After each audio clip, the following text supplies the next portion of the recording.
अस्सलामु अलैकुम वरहमतुल्लाहि वबरकातुहू। मेरा नाम तबस्सुम शेख है और आज मैं यौम आज़ादी के मुक़द्दस मौके पर चंद बातें पेश करना चाहती हूँ। आज़ादी का दिन आया है, खुशियों का पैगाम लाया है। आज़ादी का दिन आया है, खुशियों का पैगाम लाया है।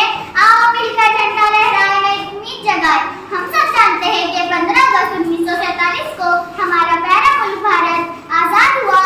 इस दिन हमें अंग्रेजों की गुलामी से निजात हासिल की। ये दिन हमें याद दिलाता है उन बहादुरों की जो हंसकर फांसी पर चढ़ गए लेकिन अपनी सरजमी को झुकने ना दिया। खून में जोश है, दिल में प्यार है। खून में जोश है, दिल में प्यार है। ये भारत माँ का इफ्तिखार है।